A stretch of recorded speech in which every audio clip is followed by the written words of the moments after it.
Assalamualaikum warahmatullahi wabarakatuh. Bismillahirrahmanirrahim. Alhamdulillahirabbil alamin wa bihi nasta'inu ala umuri dunya waddin. Wassalatu wassalamu ala asyrafil anbiya'i wal mursalin wa ala alihi wa sahbihi wa man tabi'ahu ila yaumiddin. Alhamdulillah dan alhamdulillah, tanggal 3 atau 4 Februari hari ini ya. 3. Tanggal 3 Februari kita memasuki masa-masa di mana hati kita berkecamuk. Namun ketika kita duduk di majelis ilmu, ketenangan Allah berikan. Mengapa setiap duduk di majelis ilmu kalimat Allah ada dalam pikiran kita, dalam lisan kita, dalam diri kita. Setiap yang kembali kepada Allah itu, yang kita kembalikan kepada Allah itu pasti mendatangkan ketenangan. Mungkin ibu-ibu yang hadir di sini pun memiliki rasa yang sama.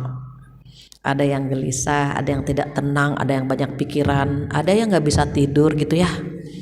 Ketika duduk di sini Allah berikan ketenangan, dan mudah-mudahan tidak baca doa tidur di sini. Harapannya dan doa kita mudah-mudahan yang hadir hari ini Allah berikan umur yang panjang, badan yang sehat, rezeki yang berkah, anak cucu yang soleh-solehah. Semoga Allah kumpulkan kita semua di jannah, amin ya rabbal alamin.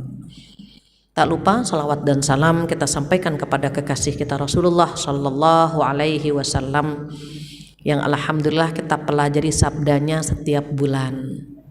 Berharap sekali dengan mempelajari sabda beliau kita bisa mengamalkannya, bisa menghidupkan sunnahnya, bisa setia mengikuti ajarannya sampai akhir usia kita insyaallah, amin ya rabbal alamin.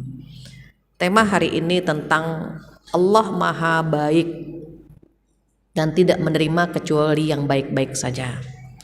Yang hadir di sini orang baik, kelihatan ya wajahnya tenang gitu. Apalagi masih awal bulan gitu, agak tenang dikit memang. Ketika kita membahas hadis ke-10 ini, banyak sekali yang bisa kita ambil. Barusan Mbak Ica sudah membacakan hadisnya. Hadis ini diriwayatkan oleh Abu Hurairah. Bismillahirrahmanirrahim. An Abi Hurairah radhiyallahu anhu qala. Abu Hurairah, dari Abu Hurairah radhiyallahu anhu berkata, qala Rasulullah sallallahu alaihi wasallam. Rasulullah bersabda apa? Innallaha ta'ala thayyibun la yaqbalu illa thayyiba. Apa kata Rasulullah sallallahu alaihi wasallam? Sesungguhnya Allah Ta'ala itu maha baik, la yaqbal, tidak menerima kecuali yang baik-baik saja. Allah itu maha baik, baik banget ibu, baik banget. Kita bikin dosa nggak dihukum langsung. Kita punya dosa diampuni sama Allah kalau kita mau memintanya. Kita lemah dikuatkan, kita miskin dikayakan, kita bodoh diberikan ilmu. Allah baik banget sama kita. Karena Allah maha sempurna kebaikannya, sehingga Allah tidak akan pernah menerima kecuali yang baik-baik saja. Apa yang baik? Niat yang baik. Kalau yang gak baik, enggak, Allah gak melirik. Niat yang baik bagaimana? Ya untuk Allah saja. Kalau niatnya bukan untuk Allah, oh Allah tidak melirik. Maka hati yang baik, niat yang baik, itu yang akan diterima oleh Allah Subhanahu wa Ta'ala. Kemudian apa yang kedua? Yang kedua bukan hanya lisan, bukan hanya hati, tapi lisan pun mengeluarkan kata-kata yang baik-baik juga. Kalau sudah duduk di majelis ilmu, ucapan yang keluar itu jangan diucapkan kecuali yang baik-baik saja. Mengapa? Karena terkadang kita menganggap remeh apa yang keluar dari lisan kita, padahal kelak dimintakan tanggung jawab oleh Allah Subhanahu wa Ta'ala. Maka sabda Rasulullah apa? Man kana yu'minu billahi wal yaumil akhir falyaqul khairan aw liyasmut.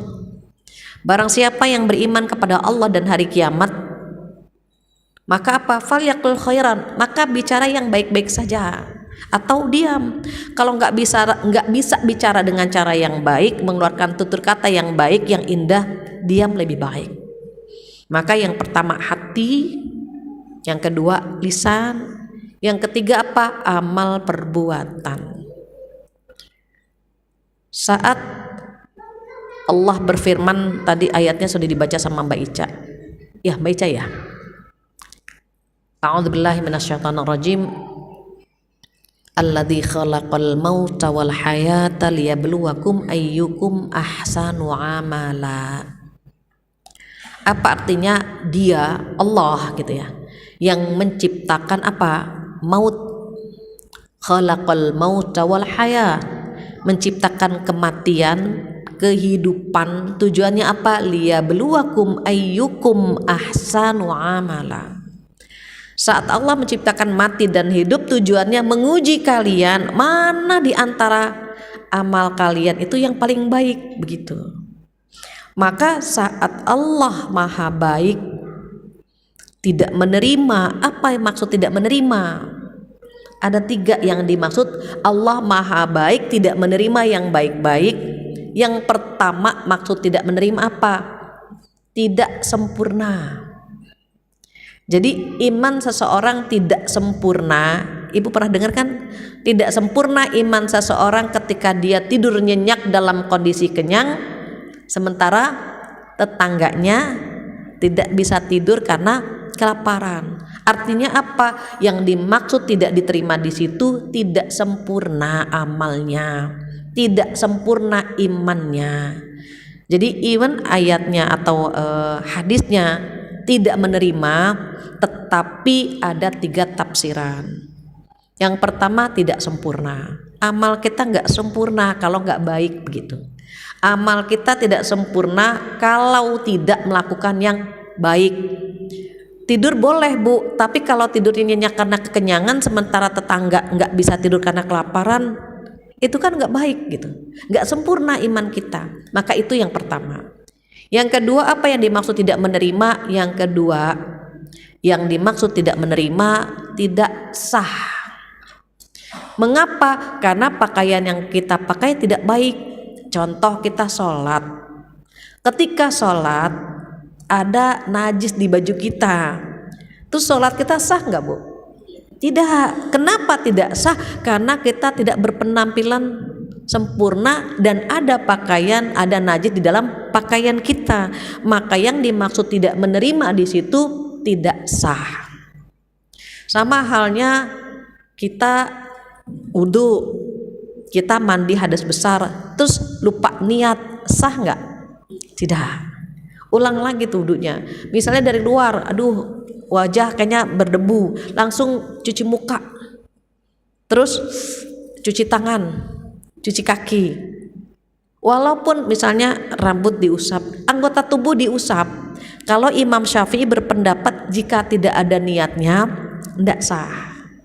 Jadi layak bal di situ maksudnya apa? Tidak sah amal yang kita lakukan. Sama halnya, mohon maaf nih buat perempuan ya, dia sholat ternyata di sidinya ada keputihan, ada najis, sah nggak sholatnya? Tidak. Jadi layak bal di situ yang pertama tidak sempurna, yang kedua tidak sah. Boleh jadi karena lupa niat, boleh jadi karena di dalam badan atau pakaian kita ada najis sehingga sholat kita tidak sah. Itu yang kedua. Yang ketiga apa? Layak bal di sini maksudnya tidak berpahala. Betul, puasanya sah, tapi tidak berpahala. Bagaimana? Nah, ini yang disampaikan oleh Rasulullah SAW. Man shoma ramadhana imanan wahtisaban ghufir lahu ma taqaddama min dzambi, gitu ya. Barang siapa yang berpuasa di bulan Ramadan karena keimanan dan keikhlasan. Berarti syaratnya ada berapa Bu? 2, iman, ikhlas. Kalau mau puasa gitu Bu, terus digugurkan dosa-dosa masa lalu, itu harus ada iman, ada ikhlas. Karena hadisnya man shoma ramadhana imanan wahtisaban ghufira lahu ma taqaddama min dzambih. Barang siapa yang berpuasa di bulan Ramadan karena keimanan dan keikhlasan, maka dosa-dosa yang telah lalu terhapus. Nah, kita perhatikan level orang berpuasa itu ada 3 levelnya.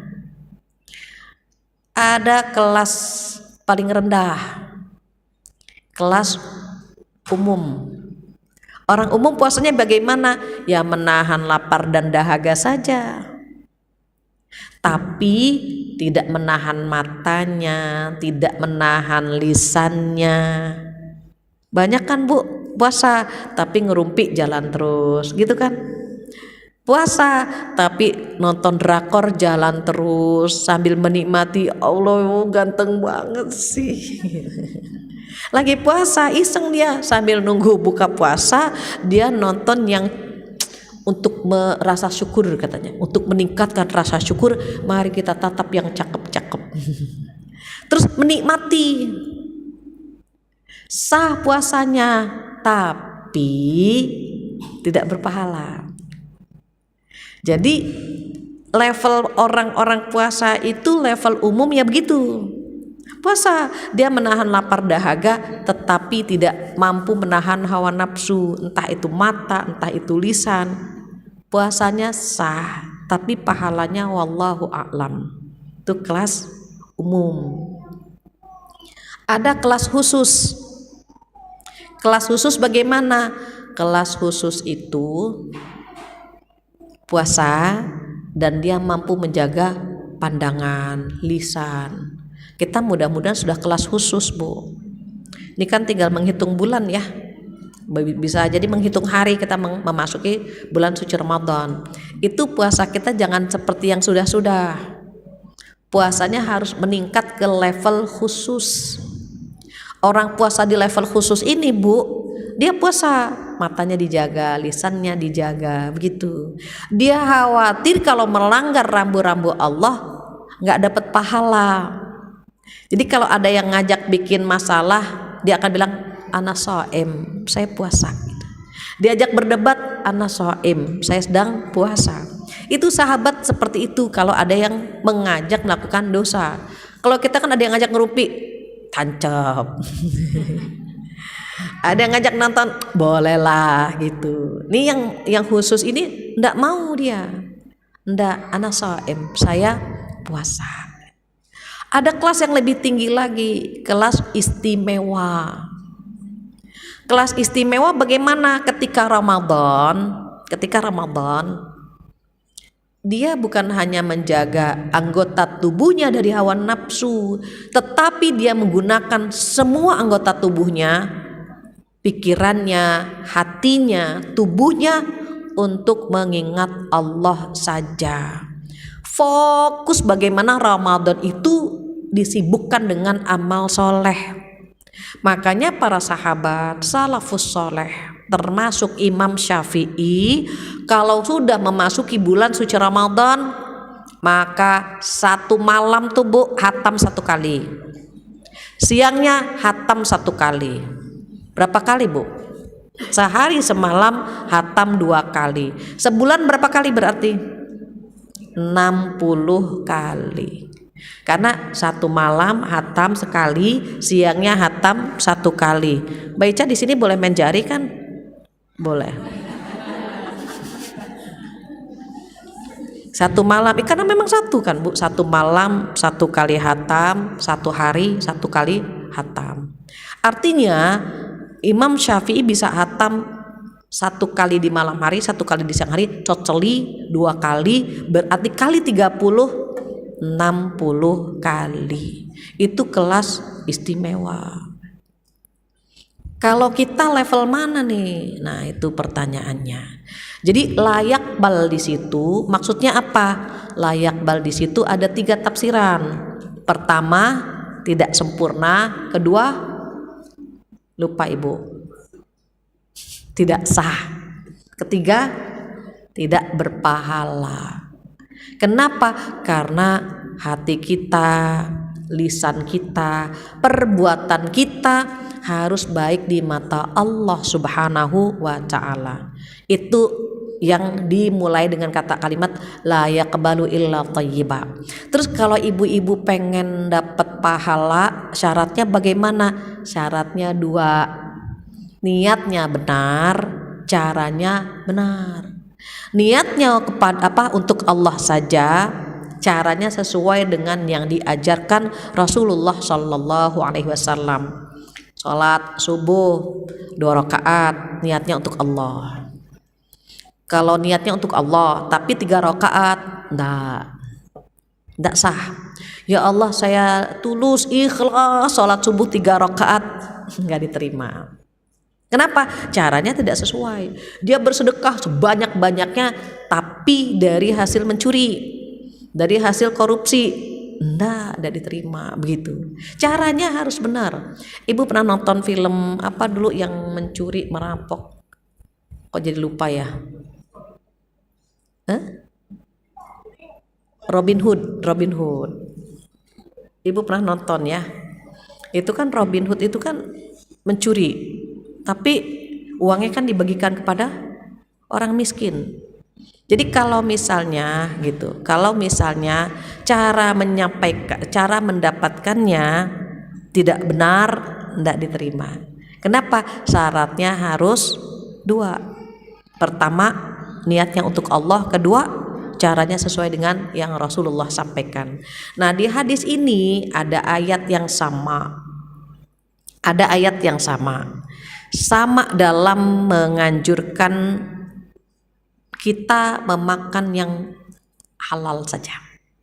Apa kata Allah? A'udzubillahi minasyaitonirrajim. Ya ayyuhar rusul kulu minat thayyibati wa'malu sholihah. Ayatnya, wahai para rasul, makanlah yang baik-baik. Makan yang baik-baik dan lakukan amal soleh. Makan yang baik-baik. Nah, untuk kita apa? Allah berfirman juga, ya ayyuhalladzina amanu kulu min thayyibati ma razaqnakum. Ya Bu ya. Wahai orang-orang yang beriman, makanlah yang baik-baik dari rezeki yang kami berikan. Sama nggak Bu? Para rasul diminta makan yang baik-baik, kita orang-orang beriman diminta yang baik-baik juga. Jadi apa yang diperintahkan kepada rasul dan apa yang diperintahkan kepada kita sama-sama diminta untuk melakukan hal-hal yang baik, yang halalan thayyibah. Nah, kemudian Rasulullah memberi contoh bagaimana ada seorang laki-laki yang melakukan perjalanan jauh, rambutnya berdebu, kusut, bajunya juga udah kotor gitu ya Bu ya. Orang kalau dari perjalanan itu kan udah kusut. Kalau pulang kampung, ibu pernah nggak ngerasain begitu? Ya Allah, mana capek gitu kan? Atau kita umroh nih, perjalanan jauh gitu. Kemudian lelah, rambut tidak tersisir rapi. Kata Rasulullah, ada laki-laki yang begini, yang dia melakukan perjalanan jauh, rambutnya berdebu, bajunya lusuh, terus tangannya diangkat ke langit, ya Rab, ya Rab, ya Rab. Tetapi wa mat'amuhu haram, makanan yang dia makan haram. Wa mashrabuhu haram, minuman yang dia minum juga haram. Wa malbasu haram, pakaian yang dia pakai haram. Wa ghudhiya bil haram, fa anna yustajabu lih. Perutnya itu kenyang dengan sesuatu yang haram, bagaimana Allah mau mengabulkan doanya? Kata Rasulullah. Pakaiannya, minumannya, makanannya, perutnya diisi dengan yang haram, bagaimana Allah bisa menerima doa-doanya? Maka itu rahasianya Allah meminta kepada para nabi dan Allah meminta kepada kita sama ibu, makan yang halalan thayyibah. Nah, ada seorang pengamat mengatakan apa? Orang Indonesia disuruh makan B2, babi, daging babi, daging anjing, nggak mau. Kenapa? Haram. Tetapi berani korupsi, padahal makanan yang dibeli dari hasil korupsi, dari hasil mencuri, dari hasil merampok sama. Jadi yang dimaksud dengan haram bukan hanya barangnya, tapi cara mendapatkannya juga harus yang benar. Misalnya kita ke swalayan, ada daging panggang, daging ayam, kita ambil daging itu, kita curi, kita makan bersama keluarga, boleh nggak Bu? Nggak boleh, haram kita ngambil. Mencuri haram, merampok haram.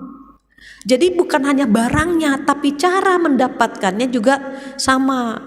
Maka kata mereka, itu repotnya kita.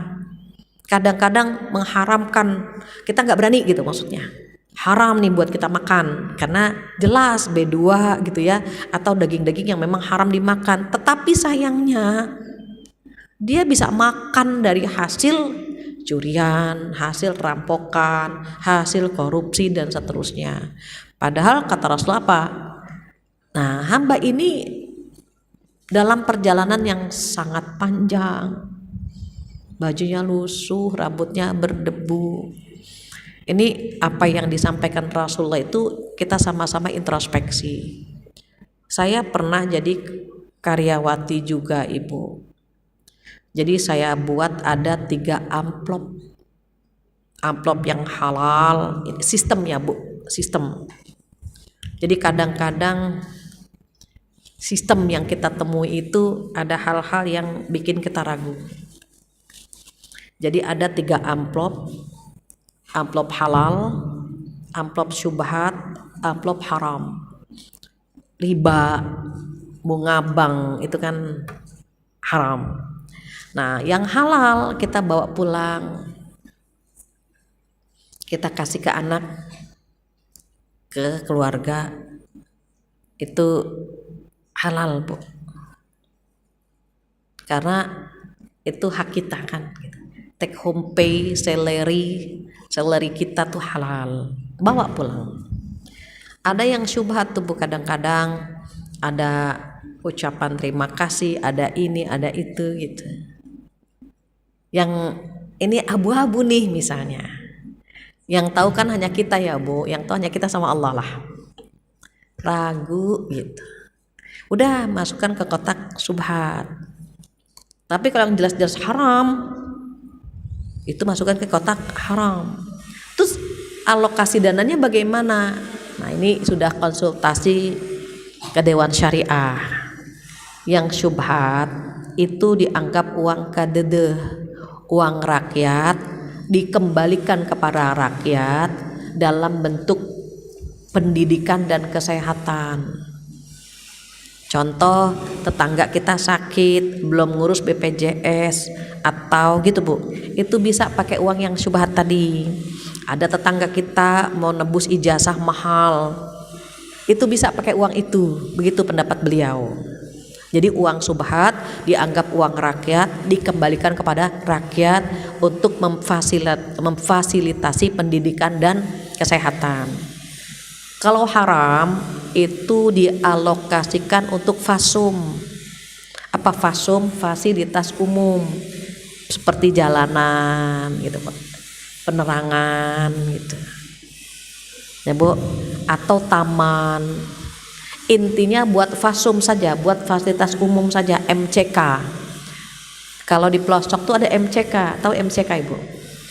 Mandi, cuci, kakus. Nah, itu ke sana. Jadi ada jamaah saya, bunganya saja itu ratusan juta bunganya. Berarti tabungannya berapa gitu. Awalnya dia nggak mau ngambil, saya bilang ambil aja, ambil, tapi dialokasikan untuk fasum. Akhirnya dia alokasikan ke pelosok untuk jembatan, perbaikan jalan. Itu Masya Allah sangat membantu. Nah, mengapa? Karena kalau ada barang haram masuk ke tubuh kita, Ibu, itu nyatu dengan otak, nyatu dengan darah, nyatu dengan daging. Kalau ini gelas atau ini anggap teko ya Bu, kalau teko ini isinya air putih, yang keluar air putih lagi kan. Kalau teko ini isinya teh, yang keluar apa Bu? Pasti tuang teh lagi kan. Nah, kalau isinya kopi, ketika dituang kan kopi juga. harta atau makanan yang masuk ke dalam tubuh kita itu diolah Bu, diolah, nanti keluarnya akan nyari jalannya sendiri. Kalau dapatnya halal, insya Allah akan keluar dengan cara yang halal. Kalau gitu Bu, itu makanya masya Allah ulama dahulu itu kalau ada buah jatuh gitu, nemu sesuatu tuh nggak diambil, khawatir menyatu ke dalam tubuhnya dia. Wara, zuhud, mereka seperti itu. Makanya tutur kata yang keluar itu tersaring rapi gitu. Anak-anak kita perhatikan, anak-anak sekarang kita perhatikan, itu akan ya gak beda jauh lah gitu. Nggak beda jauh nanti tutur kata kita, gerakan kita itu nggak beda jauh dengan daging dan makanan yang diolah dalam tubuh. Pernah ini cerita sedikit. Suatu hari khodimah di rumah saya, asisten rumah tangga itu pulang kampung. Kita belilah makanan di luar Bu, makanan di luar itu masya Allah Bu, sempet saya tuh malas sholat sunnah, malas baca Quran, malas ibadah. Ini kenapa ya? Apa karena nggak ada khodimah? Saya bilang kok badan tuh males, mau ngapa-ngapain tuh males. Qadarullah ada seorang ustadz memeriksa makanan yang ada di warung itu. Jadi misalnya sayur sop disisain Bu sama dia, akhirnya dibawa ke laboratorium. Ini masya Allah karena ustadz ini feelingnya sama gitu, kok aromanya ndak enak, rasanya itu ada yang aneh, dibawa ke laboratorium, ternyata numisnya itu pakai minyak B2.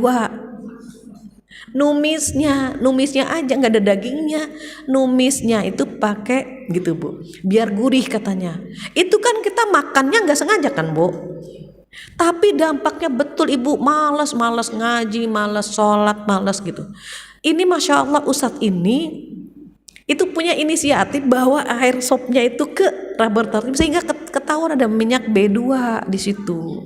Setelah itu kita demo langsung Bu untuk menutup warung tersebut. Kenapa? Kan yang belanja umat Islam. Kenapa dia menggunakan minyak B2 tadi gitu. Akhirnya kita berpikir ya Allah, ini yang tidak disengaja saja gitu ya Bu. Itu dampak ke fisik tuh luar biasa, apalagi kalau disengaja. Makanya membersihkannya itu butuh waktu berapa hari Bu? 40 hari agar dia bersih dari tubuh kita. 40 hari itu Bu. Kenapa kalau orang datang ke paranormal, sholatnya 40 hari 40 malam tidak diterima kan? Itu 40 hari memang pembersihan dalam tubuh kita begitu Bu. Itu pula rahasianya kenapa doa kita gitu. Jadi kata Rasulullah, bagaimana mau diterima doa kita kalau yang kita konsumsi, yang kita pakai di dalam perut kita banyak yang haram. Nah akhirnya apa Bu? Kita lihat di hadis ini para ulama mengambil kesimpulan ada waktu mustajab, ada tempat mustajab, ada kondisi yang mustajab gitu.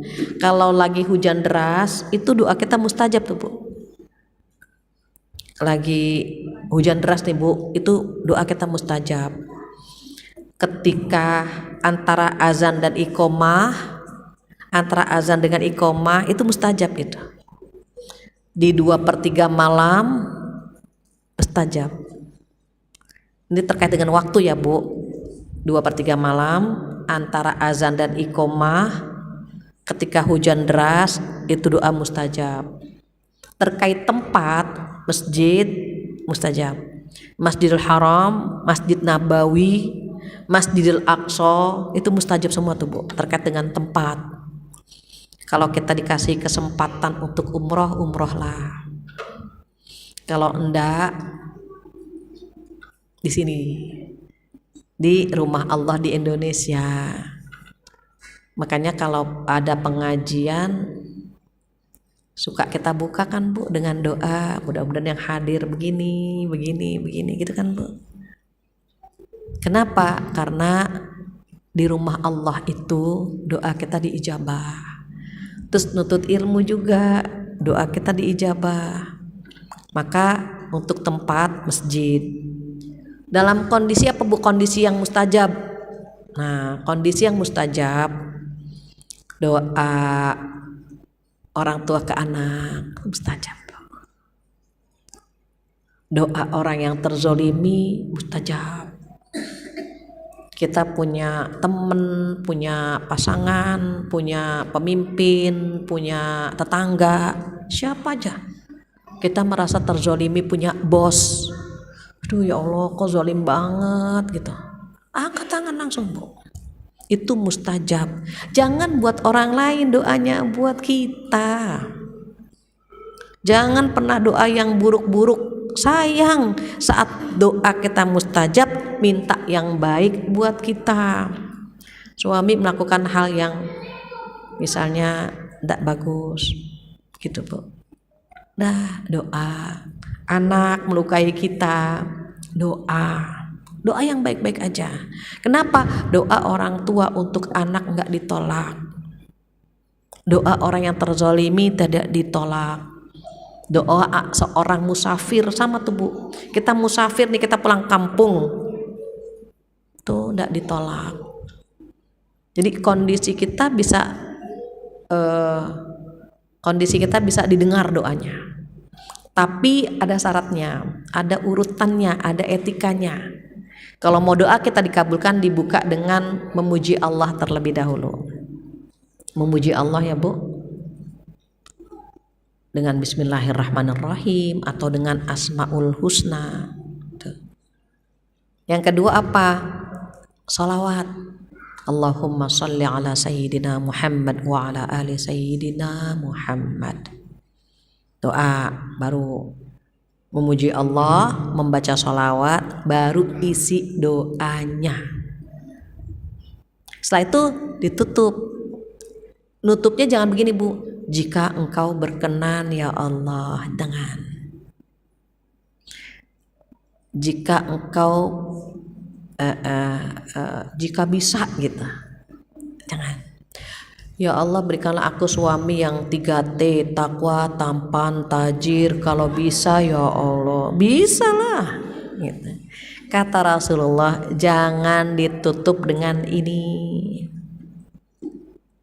Allah bisa, Allah nggak ada yang ngatur. Kita kalau ngundang ibu-ibu datang ya ke acara saya ya, kalau ada waktu, kalau bisa kita. Kalau Allah nggak ada yang ngatur Bu, bisa gitu. Maka kata Rasulullah, kalau berdoa jangan ditutup dengan kalimat jika engkau berkehendak, jika engkau berkenan, kalau bisa ya Allah, oh bisa gitu. Jadi orang bersandar dengan Allah, yakin, seyakin-yakinnya. Jadi kalau minta mantap gitu. Ini doa yang hari ini dikabulkan nih. Ini waktunya tepat nih untuk berdoa. Masya Allah Ibu, betul dikabulkan. Tapi masih ingat kan Bu? Nah nanti Ibu bisa tengok di Instagram saya sengaja pin itu apa terkait dengan doa. Doa ada yang dikabulkannya cepat atau lambat. Yang kedua nggak dikabulkan, tapi disimpan di hari kiamat sebagai amal pemberat timbangan. Yang ketiga nggak dikabulkan, nggak disimpan, tetapi dialihkan atau diganti dengan yang lebih baik lagi. Terus bagaimana kalau kita berdoa yang banyak? Walaupun permintaannya itu lagi, mintanya rezeki lagi, anak lagi, itu terus yang kita minta, nggak apa-apa. Allah seneng banget Bu. Allah seneng kalau kita doa. Allah seneng kalau kita minta. Allah seneng banget Ibu. Kalau kita minta sama hamba, mereka nggak mau ngabulin. Bu cariin saya pasangan dong yang begini gitu ya. Ibu cariin saya istri ya Bu yang putih, tinggi, pinter, kaya, cantik. Saya nggak kasih dia, itu buat mantu saya. Tapi kalau sama Allah, oh nggak ada. Minta aja sebanyak-banyaknya. Minta, tapi satu hal, mohon maaf, kalau minta jangan urusan dunia terus ya Bu. Jangan dunia terus yang kita minta, mintalah akhirat juga. Minta surga, minta diampuni dosa-dosa, dijauhkan dari api neraka. Jangan dunia mulia kita minta Ibu. Dunia itu sementara. Dunia sebentar ibu. Paling berapa lama sih kita di dunia? 100 tahun? Jarang yang sampai 100. Gak lama ibu kita di dunia. Kalau kita sedih, kita kecewa, kita gelisah, karena Allah sayang sama kita. Apa kata Rasulullah? Jika Allah menghendaki kebaikan dari hambanya, maka Allah akan memberikan hukuman di dunia. Terlambat sholat, hati kita gelisah. Habis ngerumpi, hati kita gelisah. Kenapa? Allah hukum langsung di dunia dosa-dosa kita. Tapi jika Allah menghendaki keburukan dari hambanya, Allah biarkan dia bikin dosa. Dibiarkan bu bikin dosa. Berzina dibiarkan, membunuh dibiarkan, korupsi dibiarkan bu. Kenapa? Agar nanti di hari kiamat disiksanya lama dan lebih pedih lagi. Jadi kalau kita diuji sama Allah, karena Allah sayang sama kita bu. Biar kita menyebut nama Allah lagi. Kepala pusing aja kita bilang apa, ya Allah kepalaku pusing ya Allah, gitu kan. Allahnya keluar, pinggang pegel, ya Allah pinggang pegel banget, Allahnya keluar kan bu. Jadi kata Rasulullah, jika Allah menghendaki kebaikan dalam diri kita, itu Allah apa bu? Allah hukum di dunia dengan ujian, dengan kesedihan, dengan kegelisahan, dengan kegalauan. Hidup ini gak sempurna ibu. Hidup ini tempat ujian, karena ujian yang kita hadapi itu menggugurkan dosa-dosa kita. Jangan bahagia juga kalau bikin dosa nyaman, jangan bu. Maka kalau kita perhatikan, ada seorang ulama mengatakan apa? Ketika muridnya diuji semuanya, apa kata ulama ini? Alhamdulillah ujian kalian masih ringan. Protes jamaahnya, bagaimana ringan Syekh gitu.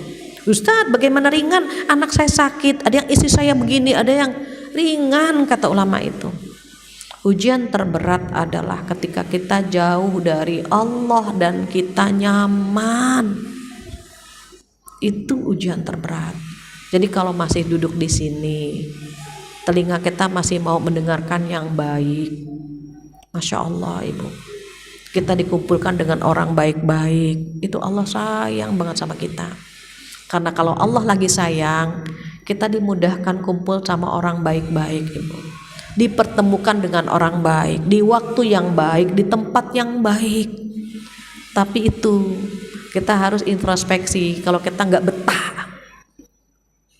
betah di tempat yang baik, gak betah kumpul sama orang baik, ya Allah jangan-jangan kita belum baik.